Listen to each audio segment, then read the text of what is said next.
हे दोस्तों, welcome to wifi classes. मेरा नाम है गौरव तिलथिया और दोस्तों आपकी हेल्प करने के लिए एक मोस्ट इंपॉर्टेंट टॉपिक लेकर आया हूं जिसका नाम है दोस्तों पार्लियामेंट्री टर्म्स।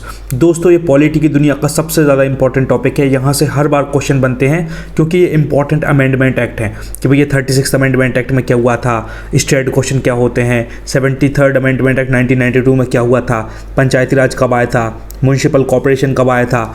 बढ़िया बढ़िया क्वेश्चन बनते हैं दोस्तों, तो बस फोकस्ड हो जाना, अर्जुन की तरह बिल्कुल ईमानदारी से पढ़ना, अपना टाइम यूज़ करना और कुछ सीख कर जाना। आपका और मेरा टाइम दोनों का यूज़ होना चाहिए। चलो स्टार्ट करते हैं। कलर करता हूँ थोड़ा सा छोटा ताकि आपको अच्छे से एक्सप्लेन कर पाऊँ। ये देखो मैंने इतना पढ़ा चुका हूँ दोस्तों, पूरा का पूरा प्लेलिस्ट में मिल जाएंगे, डिस्क्रिप्शन में लिंक डाल दूंगा, ये वीडियो मिल जाएंगे आपको। आज अपन यहाँ से स्टार्ट करेंगे क्योंकि इंपॉर्टेंट टर्म है, थोड़ा थोड़ा पढ़ेंगे लेकिन अच्छे से पढ़ेंगे। ये देखो 36 अमेंडमेंट एक्ट 1975 में क्या हुआ था दोस्तों, मेड सिक्किम आ स्टेट। बहुत इंपॉर्टेंट क्वेश्चन है, कई बार आ चुका है और आ सकता है कि भैया 36 अमेंडमेंट एक्ट 1975 में क्या हुआ था। सीधा सीधा क्वेश्चन आएगा कि सिक्किम को अपना राज्य बना दिया गया था, स्टेट बना दिया गया था। अब आपको ये भी पता होना चाहिए कि 1953 से लेकर 1953 में सबसे पहले दोस्तों भाषा के आधार पर आंध्र प्रदेश अपना राज्य बन गया था। तो ऐसे खूब सारे बने थे। अब मैं आपसे पूछता हूँ कि आप कितने बड़े योद्धा हो, चैंपियन हो। 1956 में कौन कौन से राज्य बने थे ये मैं आपको 2 मिनट में बता दूंगा, लेकिन मैं चाहता हूँ कि आप अपनी मेहनत से खुद सीखें, गूगल पर सर्च करें और पता चलेगा आपको कि 1956 में ऐसे आई थिंक 4 राज्य हैं जो एक साथ बने थे। तो चारों के नाम आप बता सकते हो क्या मुझे, वरना मैं नेक्स्ट वीडियो में ज़रूर बताऊँगा। मैं चाहता हूँ कि आप मतलब दोनों साइड से अपना एफर्ट लगाएं। मैं पढ़ा रहा हूँ और आप भी अपने हिसाब से कुछ कोशिश करें, तब ग्रोथ होगी। ठीक है, तो ये बताइएगा। ऐसे बहुत सारे स्टेट है जो 28 राज्य अपने हैं ना, तो कितने सारे राज्य बने होंगे, तो मैक्सिमम चीज़ आपको पता होनी चाहिए कि कौन सा राज्य कब बना। क्वेश्चन आते हैं। अभी के लिए इतना देखिए कि 36 अमेंडमेंट एक्ट 1975 में सिक्किम अपने स्टेट बन गया था। तो पहला क्वेश्चन ये आएगा कि 36 अमेंडमेंट एक्ट कब आया था, तो ये 1975 में आया था। और 1975 में क्या हुआ दोस्तों, सिक्किम अपना राज्य बन गया था। बहुत इंपॉर्टेंट। दूसरी बात, थोड़ा सा कलर करता हूँ बड़ा, हाँ, 44 अमेंडमेंट एक्ट 1978 में क्या हुआ था। सबसे पहले मैंने इसको ऐसे याद रखा, 44 अमेंडमेंट एक्ट 1978 को 44 ऐसे लिखते हैं, तो 4 + 4 कर दिया मैंने, ऐसे 44 लिखते हैं ना, 44 ये, अरे भाई कलर कहाँ गया, हाँ 44 ऐसे लिखते हैं, तो मैंने कर दिया 4 + 4 क्या होता, 8 होता, इसलिए 1978 मुझे याद हो गया कि भैया 8 वाला कुछ आएगा तो 1978। ठीक है, ऐसे आप ध्यान रखोगे। इसमें क्या हुआ था, the right to property was deleted from part 3, article 352 was amended to provide armed rebellion is one of the circumstances of declaration of emergency। समझाता हूँ दोस्तों, पहले इतनी बात याद रखिएगा कि 44 अमेंडमेंट एक्ट 1978 में क्या हुआ था, राइट टू प्रॉपर्टी को हटा दिया गया था पार्ट 3 से। क्योंकि दोस्तों पार्ट 3 में, अब एक और बात बिल्कुल इंपॉर्टेंट, ध्यान से देखो, पार्ट 3 में दोस्तों फंडामेंटल राइट्स के बारे में बात करी गई थी। फंडामेंटल राइट्स, पहले अपने 7 फंडामेंटल राइट्स थे। ठीक है, बाद में क्या हुआ, राइट टू प्रॉपर्टी को हटा दिया। क्योंकि क्या हो रहा था, राइट टू प्रॉपर्टी मतलब अगर किसी की ज़मीन, मान लो किसी की ज़मीन है यहाँ, ठीक है, अब एग्जांपल समझना अच्छे से, किसी की यहाँ बहुत भयंकर ज़मीन है यहाँ, ठीक है, और सरकार को कल के दिन यहाँ से ओवर ब्रिज बनाना है, ठीक है, फ्लाईओवर बनाना है, जो भी है, ब्रिज बनाना है, रोड बनानी है, तो कल के दिन वो क्या खड़ा हो जाएगा कोर्ट में जाके, बोलेगा भैया ये रोड बना रहे हैं सरकार, हमारी ये डिपार्टमेंट, नगर निगम, फगर निगम जो भी है, और वो केस कर देगा कोर्ट पर कि भैया मेरी ज़मीन पर ये रोड बना रहे हैं, तो भयंकर टंटे होंगे। तो इसलिए सरकार ने कहा कि भाई अपने हिसाब से अपन डेवलपमेंट करेंगे। अब ये चिंटू मिंटू से पूछते फिरेंगे कि भैया तुम्हारी रोड पर हमें रोड बनाना है, अपने भारत का विकास करना है, तो इनसे पूछते फिरेंगे, फिर इनको मुंह मांगी कीमत मांगते हैं, ये बहुत टंटे हैं। तो सरकार ने सोचा कि भैया प्रॉपर्टी का ऐसा है, ज़मीन सारे अंडर में अपने होना चाहिए, अपनी चलेगी, किसी के बाप की नहीं चलेगी। इसलिए फिर सरकार ने सोचा कि एक एक बंदे से भीख मांगने से अच्छा सीधा अपने एक एक्ट लेके आओ जिसमें क्या किया है, राइट टू प्रॉपर्टी को हटा दिया गया, पार्ट 3 फंडामेंटल राइट। तो अब अपना right to property fundamental right नहीं है। आज भले ही मेरा मकान नंबर 124 है, ठीक है, मैं यहाँ बढ़िया से मेरे महल में रहता हूँ, कल के दिन यहाँ से उनको रोड बनाना है सरकार को, तो सरकार क्या करेगी, मेरे मुंह पर पैसे मांगे फेंकेगी, बढ़िया जी पकड़ो भाई 1 करोड़ रुपए, तुम्हारा घर अच्छा है, 1 करोड़ रुपए लो और ज़्यादा मुंह बंद करके चुपचाप निकलो यहाँ से। मैं कुछ नहीं कर सकता, कोई कोर्ट केस नहीं कर सकता कि भैया मेरी ज़मीन मैं नहीं बेचूंगा, मेरे दादा परदादा की है, मैं दादा परदादा की ज़मीन कैसे बेच सकता हूँ। तो ये फालतू के इमोशन में मैं इनसे बहस नहीं कर पाऊंगा, क्योंकि सरकार के पास पूरी डोर है, वो जो चाहे वो करे, वो सीधा मुझे पैसे देगी जो रेट चल रहे हैं, और वो कहेगी चलो भाई गौरव भाई इधर से निकलो, ठीक है, और मुझे जाना पड़ेगा, मेरी कोई दम नहीं है सरकार से टकराने की। तो इसलिए उन्होंने ये एक्ट बनाया था सरकार ने भाई कि राइट टू प्रॉपर्टी को हटाओ, किस में, 1978 में। और क्या किया था, पार्ट 3 से हटाया था, ये इंपॉर्टेंट बात है। कोई भी पूछेगा भाई कि राइट टू प्रॉपर्टी कौन से पार्ट से हटाया गया, तो पार्ट 3 में हटाया गया, क्योंकि पार्ट 3 में फंडामेंटल राइट्स होते थे अपने साथ, जिसमें से एक गया तो बचे 6, वो भी बताऊंगा। आगे देखो, article 352 was amended to provide armed rebellion, बहुत अच्छा वर्ड है दोस्तों, armed rebellion as one of the circumstances for declaration of emergency. दोस्तों क्या हुआ था, आर्टिकल 352 में अपनी देखो इमरजेंसी होती है, और अच्छे से ध्यान से सुनो, बिल्कुल फोकस्ड होकर अर्जुन की तरह। मैंने ट्रिक बनाई थी दोस्तों, NSF, इसको बनाया मैंने, N को बोला नेशनल इमरजेंसी, S को बोला स्टेट इमरजेंसी, F को बोला मैंने फाइनेंशियल इमरजेंसी। तो नेशनल इमरजेंसी में मैंने सीधा रटा था आर्टिकल 352, स्टेट इमरजेंसी 356 और फाइनेंशियल इमरजेंसी 360। कितने का डिफरेंस है, 4 और 4, 4 का डिफरेंस में मैंने तीनों याद कर लिए, NSF करके याद कर लिए कि गौरव तिलथिया। ट्रिक बना लो, NSF, N से हो गया 352, S से हो गया 356, F से हो गया 360। इसी स्टेट इमरजेंसी को प्रेसिडेंट रूल भी बोलते हैं, ठीक है। अभी इतना ध्यान रखोगे तो अपन को पहला वर्ड अपन को याद हो चुका है कि भैया national emergency is related to article 352। अब देखो खेल क्या है, खेल यह है कि इन आर्टिकल में एक अमेंडमेंट किया, जिसमें लिख दिया उन्होंने अपने संविधान की किताब में एक वर्ड ऐड कर दिया कि अगर भैया अपने देश के, भारत देश के अंदर आर्म्ड रिवेलियन होगा, मतलब लोग तलवार लेकर लड़ मरेंगे। मान लो मुस्लिम लोगों की लड़ाई हो गई, हिंदू से लड़ाई हो गई, भारत के अंदर ही मुस्लिम लोगों के घर में तलवार मलवार रहती है, भाई सब लड़ मरे, खतरनाक तरीके से, मतलब मारकाट मच गई। तो उनने इसलिए लिखा कि भैया इस तरीके से अगर भारत के अंदर भी मारकाट मच गई या तलवार मलवार चल गई, लट्ठे तलवार चल गए, आर्म्ड रिवेलियन हो गया, तो इमरजेंसी लग जाएगी फटाफट, है ना। मतलब अपना प्रेसिडेंट संभालेगा, फिर प्रेसिडेंट रूल लग जाएगा, इमरजेंसी लग जाएगी। इसलिए ये वर्ड उन्होंने आर्म्ड रिवेलियन लिखा, क्योंकि पहला संविधान की किताब में आर्म्ड रिवेलियन नहीं था, बस ये था कि दूसरा देश हम पे अटैक करेगा या कुछ इंटरनल सिक्योरिटी कुछ दिक्कत होगी, तब अपन नेशनल इमरजेंसी लगाएंगे। लेकिन अभी एक और वर्ड ऐड कर दिया, जिसमें आर्म्ड रिवेलियन अगर होगा, अगर देश के अंदर ही मारकाट मच गई, तलवार लट्ठे तलवार चल गए, तब भी इमरजेंसी लग जाएगी। ये चीज़ उन्होंने ऐड कर दी, तो बहुत इंपॉर्टेंट बात है, इस चीज़ को ध्यान रखिएगा। अब देखो ये और इम्पॉर्टेंट, ये और दुनिया का ज़्यादा इंपॉर्टेंट, आई होप आपको ये पता भी होगा।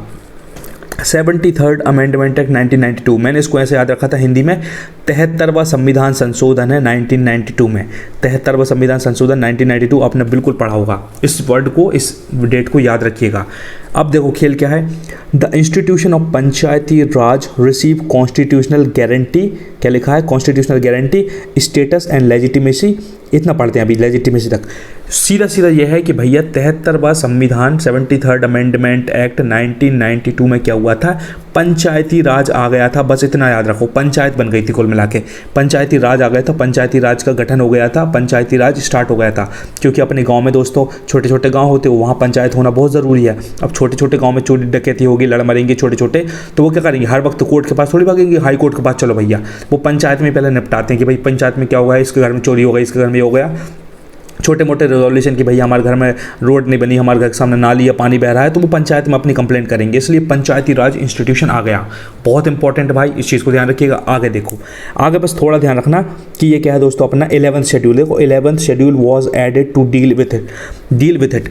अब देखो एक और चीज़ आएगी, क्वेश्चन पहला आएगा कि 73वां संविधान संशोधन में क्या हुआ था, तो आप बिल्कुल स्पष्ट बोल देखो, गौरव तिलथिया ने पढ़ा है आपको कि भाई साहब पंचायती राज सिस्टम आ गया था, लेकिन कौन से शेड्यूल के तहत आया था, तो भाई साहब 11th शेड्यूल, इसको एक्स को बोलते 10, 1 बन गया मतलब 11th शेड्यूल के तहत पंचायती राज आ गया था मार्केट में, इस चीज़ को ध्यान रखिएगा, ठीक है।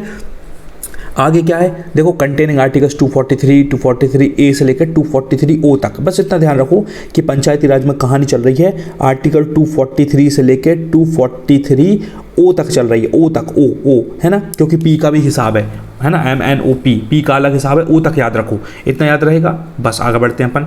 ये इंपॉर्टेंट दोस्तों, ये बुक का ही कंटेंट है, आप अगर ये पढ़ रहे हो मतलब लूसेंट की बुक पढ़ रहे हो, ठीक है। मैं ईमानदारी से पढ़ाऊंगा धीरे धीरे, ताकि आपके दिमाग में घुसे, घास नहीं काटूंगा, अच्छे से पढ़ाऊंगा, कोई दिक्कत नहीं है ना, लेकिन कुछ सीख कर जाएंगे। और आज अपन थोड़ा ही पढ़ेंगे, यहाँ तक पढ़ेंगे शायद, है ना। चलो आगे बढ़ते हैं। 89th अमेंडमेंट एक्ट, ये क्या होता है दोस्तों, 89th अमेंडमेंट एक्ट 2003 में क्या हुआ, क्या बात है। इसमें दोस्तों एक एक्ट आया जिसमें ऐड कर दिया गया अपना article 338A and provide for the creation of national commission for scheduled tribes. देखो दोस्तों इंपॉर्टेंट 89th अमेंडमेंट एक्ट पहली बात तो 2003 में आया, ये आपको याद रखना पड़ेगा। उसमें क्या हुआ, आर्टिकल 338, ध्यान से सुनना दोस्तों, आर्टिकल 338A आ गया, जिसमें क्या कर दिया, national commission for scheduled tribe start कर दिया।